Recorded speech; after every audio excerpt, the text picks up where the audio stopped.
Hello everyone, welcome to Toyeen Talks. Wow. How are you doing? Anyway, checking koko kin na ẹ̀yin gidi èèyàn pàtàkì. Thank you all for watching. Thank you for following us. And if you're new here, we say you welcome. Thank you for joining us. Okay o. Many tó lọ mú tí Mohbad tó bá jẹ́ pé Mohbad kọ́ ló lọ́mọ. Okay, ta ló wá lọ́mọ. Ìyẹn ò dẹ̀ kan yan mọ́. Bet ke kan yọ kúrò pé Mohbad ṣé Mohbad ló lọ́mọ àbí Mohbad kọ́ ló lọ́mọ. Wọn ò ní kẹ́ bá wọn wá bàbá ọmọ. Wọn ò ní kẹ́ bá wọn wá bàbá ọmọ. Ṣé Mohbad ló lọ́mọ àbí Mohbad kọ́ ló lọ́mọ. Òun ló yẹ kẹ́ wá. Kì í ṣe pé kẹ́ tú wá Mohbad ló lọ́mọ àbí òun kọ́ ló lọ́mọ kẹ́ tú wá ní òkè tú fẹ́ mọ bàbá ọmọ. Uncle Lati, ẹ káàsán. Ẹ káàsán. Yes sir. Ẹ káàsán nílé Aunty Debbie, everybody. Comment section ẹ káàsán. Sherry, nǹkan tí mo kàn fẹ́ sọ nínú nǹkan tó ń sọ yìí ni pé tí anybody ò bá ti rí pé family wọn yìí wà faulty, ẹni yẹn gangan sick. Tí anybody ò bá ti rí pé this family is there's something wrong in this family, then ẹni yẹn gangan sick. They have been asking Wunmi kí ló pa ọkọ ẹ̀.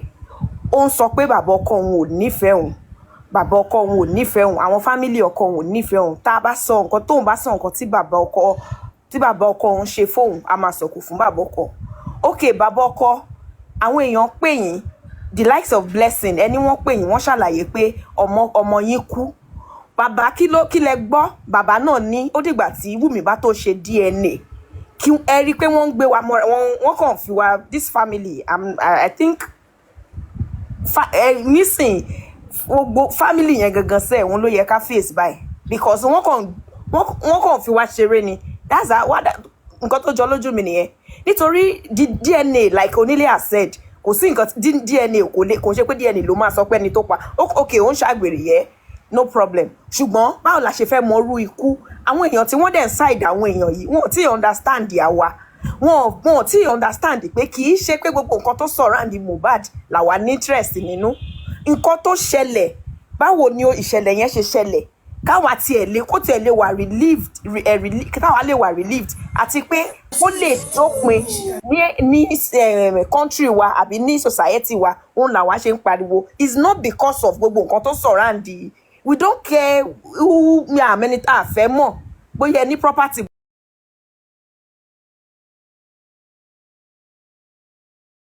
bóyá ẹni kó kàn wá. The thing is báwo àti society ẹ lè máa play ẹ lọ sà.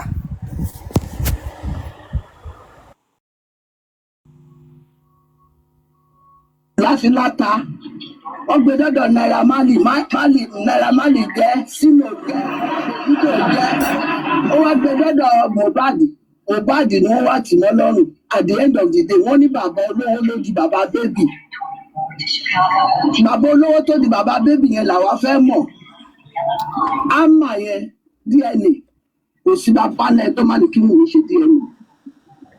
Bọ̀dá Láti o, ẹjọ́ ṣé bàbá olówó kọ́ wá sọ pé bàbá olówó ló wá ní ọmọ yẹn, kọ́ wá sọ pé bàbá olówó ló wá ní ọmọ yẹn, ṣé bàbá olówó yẹn ló wá sínú ilé wá pa Mohbad ni? Tó bá wá jẹ́ pé bàbá olówó yẹn ló wá sínú ilé wá pa Mohbad, kí ló dé tàdúrà ò lè sọ̀rọ̀? Ṣé bàbá olówó tó lọ́mọ òun ló wá sínú ilé yẹn gangan wá gbẹ̀mí Mohbad? Torí mi ò understand. A ní kí ló pa Mohbad? Wọ́n ní wọ́n ṣe kinní kan, wọ́n gbé lọ sọ́dọ̀ kinní kan, ìgbà jẹ́ wọ́n gbé bàbá olówó ló lọ́mọ. Bàbá olówó yẹn ló wá òun gangan ló gbẹ̀mí lẹ́nu Mohbad. Òun gangan ló wá pa Mohbad sínú ilé torí kò yé mi. Ẹ má bínú sir. Autopsy àti toxicology ní test tí wọ́n máa ń ṣe láti fi mọ ikú tó pa èèyàn. Ẹ ti ṣe méjèèjì, ẹ lulẹ̀ gẹ́gẹ́ bí ayẹn ṣe sọ wípé wọ́n bà gbogbo ẹ̀ jẹ́ pé wọ́n ti bàjẹ́. Ẹ wá ń ránṣọ mọ́ DNA. Kí ni DNA fẹ́ gbé jáde? Ṣé DNA ló fẹ́ gbé bọ́n ṣe pa Mohbad jáde? Is ready láti joy láti ṣe DNA. Understand? Okay, pathologist ni wọ́n dá nǹkan sára bọ̀bọ́ yìí. Wọ́n rí kò sẹ́nibody tó sọ yẹn pé òun smell bí ẹni pé wọ́n da organophosphate. n tó máa ó máa dùn mí tó bá bá inconclusive bọ̀ níbi DNA test again. nǹkan tó máa bá nìyẹn uncle àti tẹ́ bá lọ kà nǹkan tó máa bá bọ̀ nìyẹn nǹkan tó máa tẹ́ bá lọ kà nípa nǹkan tí wọ́n dà sí lára wọ́n ti bàjẹ́. nǹkan tó máa ara ti bàjẹ́ system tíṣù ti bàjẹ́. oúnjẹ gbádùn bíi ọlọ́mọba òṣìṣẹ́ ò nìkan bọ̀tí òun nìkan náà gbé wọlé àwọn tó kù tá náà wà. Ajia. ẹ jẹ́ mute ṣe get so kàn ṣe no kì í ṣe pàwọ́ ò sọ pé kàn má ṣe it is needed beautiful let them go ahead but that is not our own point we were not interested in that ẹ jẹ́ kí wọ́n sọ àwọn nǹkan tó àwọn kí àwọn méjèèjì sọ̀rọ̀ kí bàbá sọ̀rọ̀ kí We wọ́n were sọ̀rọ̀ interested in àwọn 15 tó wà nínú ilé. 15 people yẹn ń kọ́ kí ni ó máa ṣẹlẹ̀ sí wọn ṣé wọn wà nílé sọ nǹkan kan ni. ẹ káàárọ̀. Ọlá luxury ẹ káàárọ̀. Olori Ebi mo kí yín o.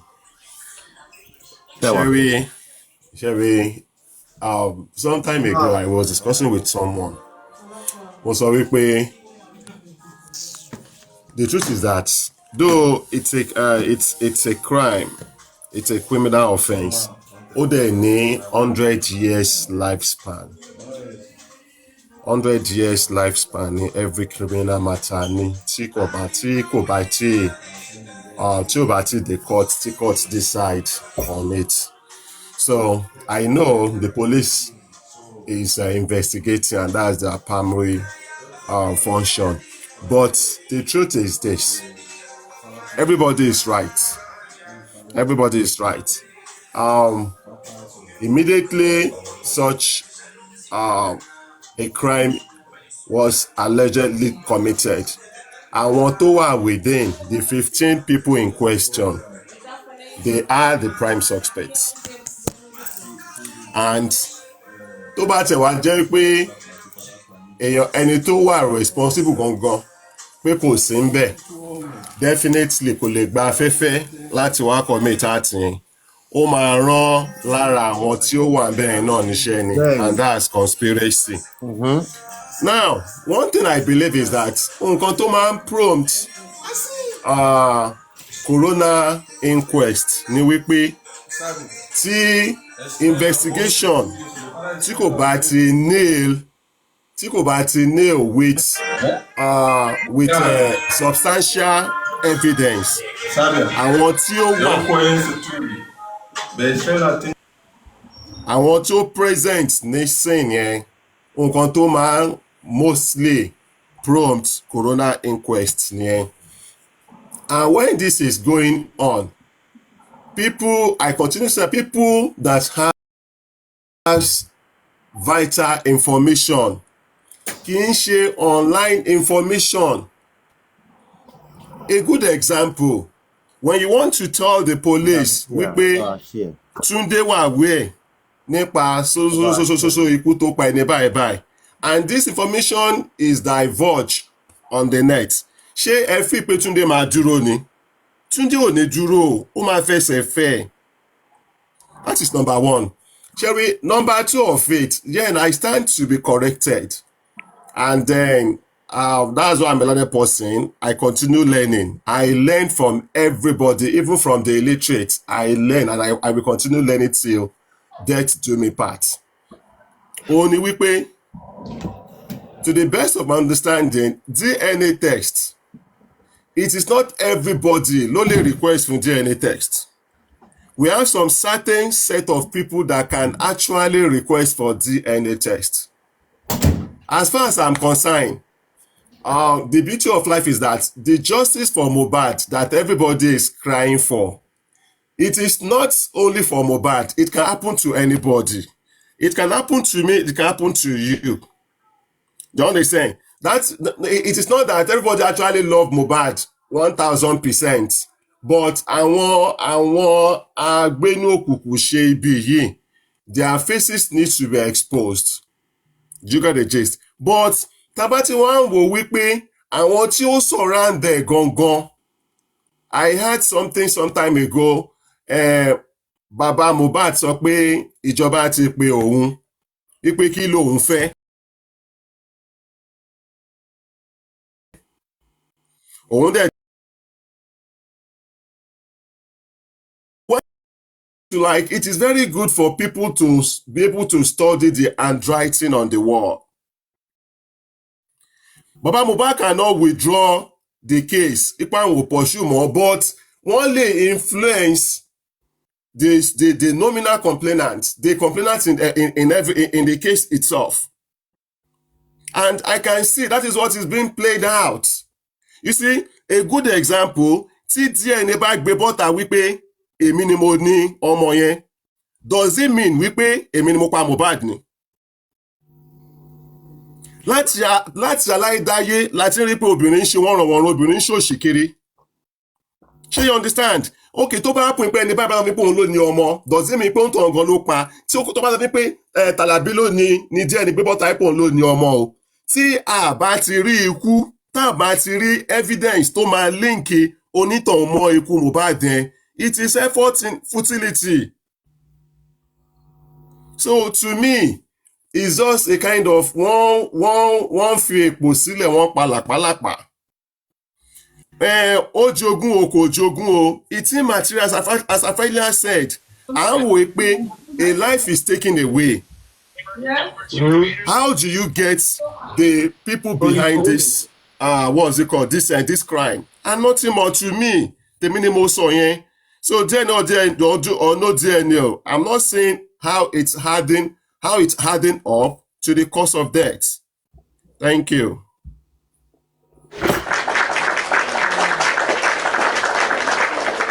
Thank you, sir. You mentioned earlier pé olójú àwọn èèyàn tó lè request fún DNA. Please, can you buttress that point? Yes, a good example. Tí Túndé tó bá bí ọmọ síta, ẹni tó bímọ fún yẹn, òun tàn ṣì wà nílé ọkọ. A good okay fine. Let's examine pé Túndé ló ní ọmọ yẹn. Ṣé kò yé yín? Then either Mohbad is late or is alive.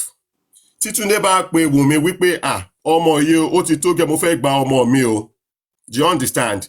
Túndé ló máa approach court wípé òun lòun ní ọmọ báyìí because òfin presume wípé ẹni tí ó marry Wùnmí ló ní ọmọ yẹn. That's just the presumption of law until a rebuttal. And now Túndé is now challenging wípé òun ló ní ọmọ yẹn, so Túndé can approach the court. Now ó tún wá ní àwọn circumstances kankan tí ọmọ yẹn bá ti pé 18 years of age, nobody, not even the court, can compel a DNA test to be carried out on that child. But this child in question now is a toddler, ọmọ kékeré ni. So tó bá ti ń fa issue bẹ́ẹ̀ yẹn, the court can actually tell them to go on DNA test. Not even Baba Mohbad. I stand to be corrected. That's what I'm saying. I stand to be corrected. But however, tí ọlọ́pàá bá rí wípé tó bá rí wípé investigation ó lè assist àwọn táwọn bá mọ ẹni tí ó jẹ́ bàbá ọmọ yìí, ṣé kò yé? They can make a request from the law courts wípé kí wọ́n compel DNA test to be carried out. Now tí issue bọ́n ṣe fẹ́ pín ogún tí ó bá dìde wípé okay fine kọ́ lè sọ wípé Wùnmí àti ọmọ ẹ o wípé wọn kì í ṣe family Mohbad o, Mohbad ló kọ́ ilé o, so since Mohbad ti kú o, ṣé kò yé wípé àwọn làwọn ní ogún. That's another issue that can be determined by the law court. Now èmi tí mo jẹ́ what's it called? We call it bystander. Tí mi ò ṣe family wọn, mi ò lè request fún DNA test. I cannot request for DNA test. You cannot request for DNA test. Ṣé kò tí mo sọ yé yín? The police in this case can only do it tí wọ́n bá ní sufficient facts tí wọ́n fẹ́ lò láti assist the case wọn for the criminal act, that's the murder tí wọ́n investigate wọ́n dẹ̀ fẹ́ prosecute. Am I cleared? Clearly. Yes, you are. But in a Very case well. like this, pẹ̀lú bí àwọn tó wà nílé tí wọn ṣe ready láti sọ̀rọ̀, tí toxicology is saying uncertain, inconclusive, don't you think the next solution should be DNA? Kid boss, that's what I've told you. That's what I've told you one thing. Am I wrong? Kini concern. Sherry, the other time, Okay. I learned something while I was still practicing. In fact, when I was still I'm still in active practice, so I'm still in active practice. But I learned something in my early age of practice. A lawyer will not look into the general rules, but the exception. Toba, I shouldn't be able to say this. But let me just say generally it's for learning, it's for academic purpose. When you are having two different results for autopsy now, ẹ má gbàgbé o wípé tán bá padà arraign whosoever is involved in this case. A good lawyer for the defense, ó máa get handy the two results of the autopsy. Check what mo sọ yé yín. If we get hold of that two results, then it will now come to fact pé èwo ni a fẹ́ believe, because it will not be fair for you to make use of the one that will favor you and drop the one that will go against your case, which ordinarily will favor the adverse party. What I'm saying is that whosoever want to assist in this case, information one must be confidential. All right. Number one. Number two, mo fẹ́ fi opportunity address issue kan. Ṣé ń gbọ́ láti Olori Ebi? Òun náà ni wípé mi ò mọ, I think I've met Falana on 3 occasions. I've met what's his name? This present lawyer, what's his name? Ẹ máa sọ̀rọ̀ lọ, kí ló ṣẹlẹ̀? Yeah, Sherry. Ọmọ kẹlòmí náà lè sọ̀rọ̀ ẹjọ́. Yeah, every cases ni lawyer máa defend accused person in every criminal matter.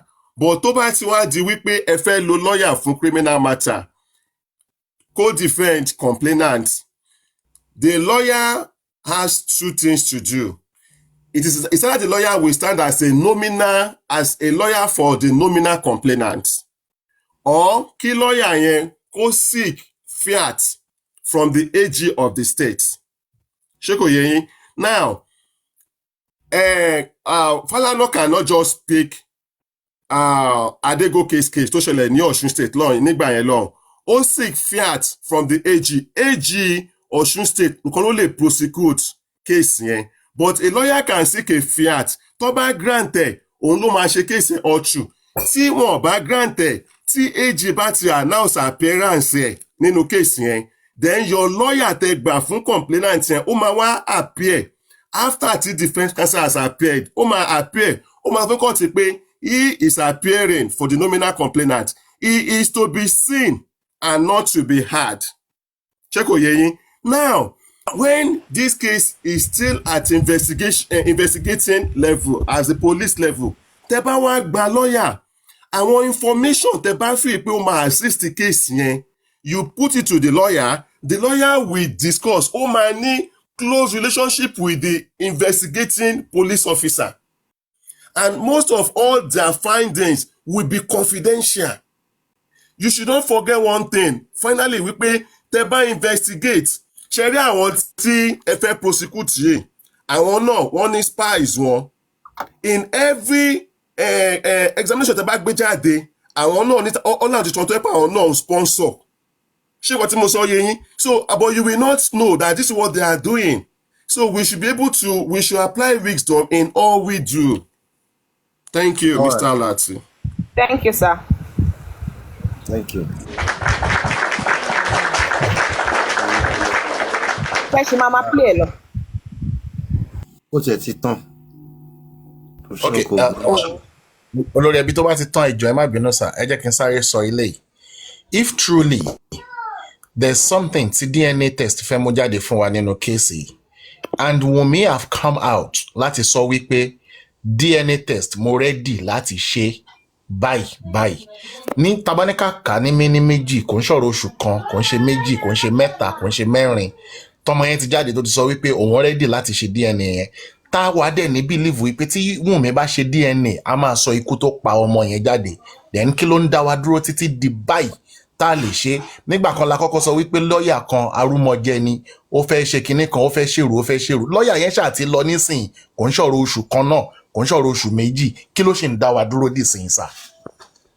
Ẹ ṣé. The law. Sir, èmi kọ́ o. No, ẹ̀yin kọ́. The law, House of Kini. The law. Yeah, I'm with you. Ẹ kú akitiyan. Ẹ káàsán, mo kí gbogbo ilé. Ṣé ẹ̀ ń gbọ́ mi? Clearly. Bẹ́ẹ̀ kan lóun ló ṣètò. À ń gbọ́ yín. Mo kí gbogbo ilé, ẹ kú ọjọ́ mẹ́ta, ẹ dẹ̀ kú ìyànjú. Very brief, ẹ jẹ́ kí n sọ báyìí. Ṣé rí gbogbo ohun tí wọ́n ń request fún sìn? You also need to be smart over it. DNA tí wọ́n náà fẹ́ ṣe, ẹ jẹ́ kán ṣe DNA kó kúrò ńlẹ̀. Àgbo DNA máa lè lọ sinmi. Àgbo DNA ó máa lè àgbo DNA yẹn máa pàtì sẹ́gbẹ̀ẹ́ kan. Oyè tẹ́ bá lè support wọn, ẹ kópa ń bẹ̀, kò sí tó bàjẹ́ ń bẹ̀ níwọ̀nba. Kẹ́yìn náà sọ pé ẹni panú ẹ̀. Ebi tí DNA bá ti kọjá, ọ̀rọ̀ DNA ti ṣubú síbì kan. Irú ipa wo? Bàbá rẹni tí ó ní ọmọ, ipa bẹ̀ ni wípé. Irú ipa wo ẹ má bínú Ẹ ó dọ̀nà ẹni sùúrù ẹ ṣe one by one. Kí ni o béèrè lọ́wọ́ oní ipa wo? Mo ní pé irú ipa wo wọ́n ní ká kó pa, wọ́n ní irú ipa wo kán sọ fún wa ká lè understand. Ọlọ́fin ẹjọ́ ẹ mute. Ó yá sáàdì lọ.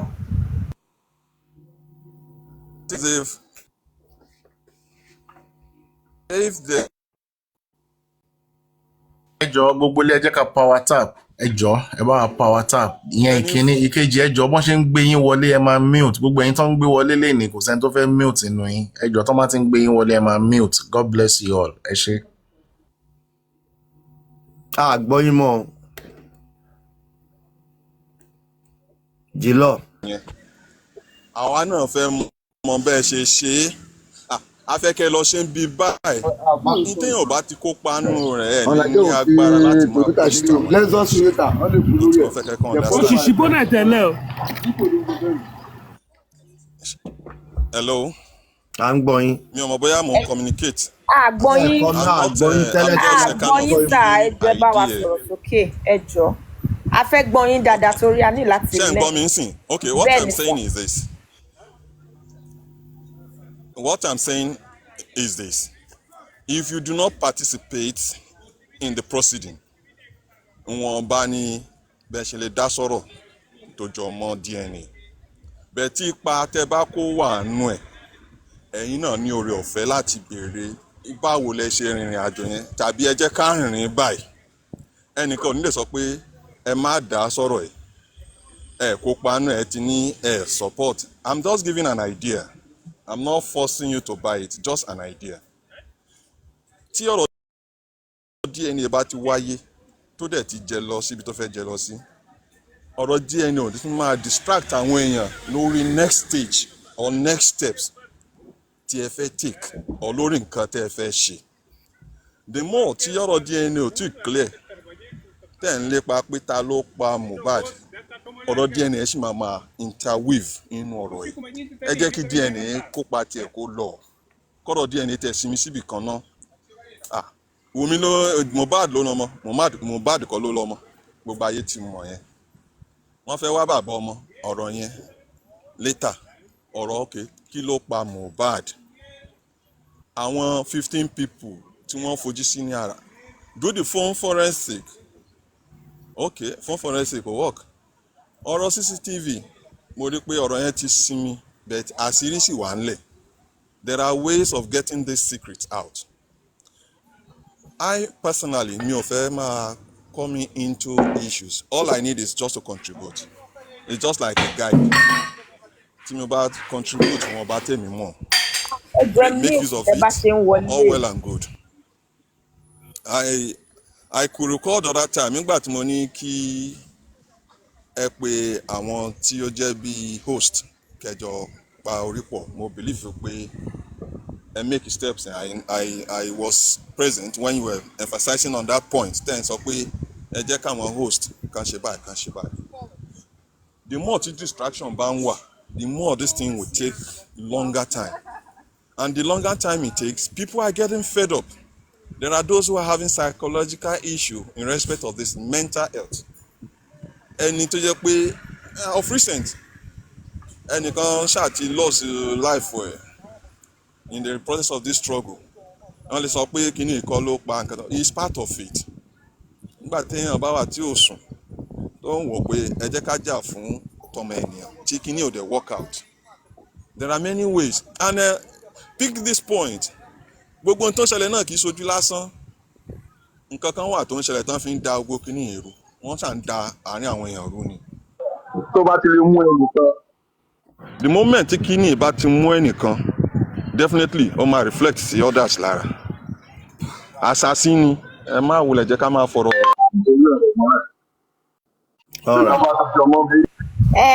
The law yìí ẹjọ́ uncle àti wọn really down question. Tí nǹkan bá ti ń jọmọ́. The law mo ní pé ipa wo lẹ rò pé a lè kó, báwo la ṣe tún fẹ́ kó. Can you hear me? Sorry. Yes, ṣé ń gbọ́ mi, báwo lẹ ṣe rò pa ṣe lè kó pa. Kọ̀ọ̀kan ló ń wọlé sínú. Nítorí distraction. It's not hearing me. Network you communicate with. I'm with you. Mo ní pé báwo lẹ ṣe ipa wo ni ẹ fẹ́ lẹ rò pé ó yẹ ká kó, àti pé báwo lẹ ṣe rò pé ká kó ipa yẹn pẹ̀lú gbogbo rògbòdìyàn tó wà nílẹ̀ yìí. Báwo lẹ ṣe rò pa ṣe lè ṣe tó máa fi make sense eventually.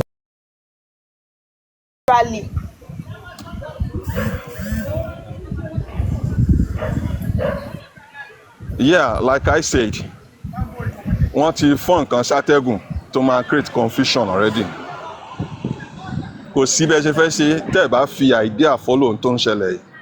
The more the confusion will go on, the more there will be rancor. Àwọn èèyàn mọ̀ forí gbára wọn ni.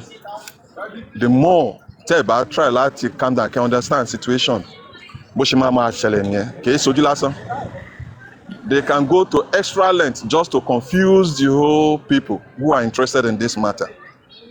But the best game is, in tán bá gbé wá ẹ bá wọn ṣe kó kúrò ńlẹ̀. Then you know you are going towards another stage. All right. Other people tí wọ́n tán support baba, you all are doing the same thing.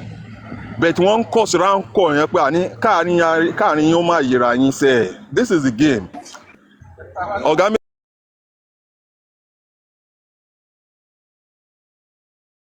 Méjì ò lè wà nú ọkọ.